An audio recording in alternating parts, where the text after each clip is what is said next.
I'm Angelina Castillo, reporting for Scott Center News. Wednesday, April 22nd, Alan Fisher shot a family member on the 800th block of Crestview because he believed that his life was in danger. Okay, so I was coming home from my family trip in LA over spring break, and we were sitting in the car ride home, and my mom actually got a text on her phone from one of her friends saying there was a shooting on Crestview, are you okay? And immediately I got really scared because, I mean, it's like your house and you hear about a shooting, you think it's either gang related or someone got robbed or anything like that.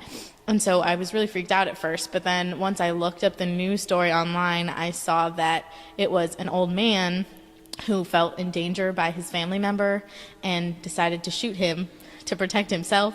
So that I felt better because it was like an older man, it was a family member, so it wasn't just a random shooting. Police were called to Terra Linda Middle School after reports of a break-in. I haven't heard much about the break-in at Terra Linda, but I did hear that they arrested the 2 suspects, and I know that I worked there at a summer camp, and I know that they have a really good alarm and security system, so it's comforting to know that they were able to call the police and arrest the men. Carlmont sophomore deceased in a fire in East Palo Alto.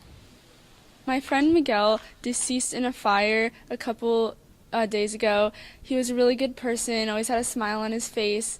No one really knows what happened to him, but I hope they find out soon because this needs closure.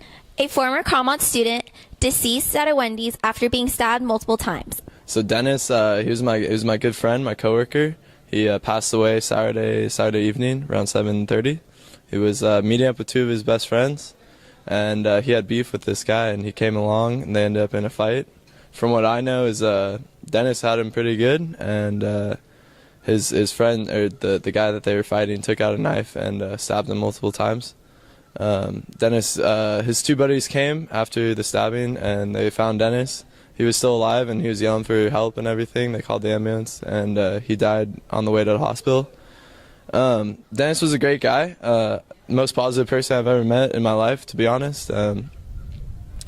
It never a bad time with Dennis. Always smiling. Anyone that knew him would know I'm telling the truth. Always smiling, always having a good time. He was my great friend. I really miss him. Dennis, 2K15.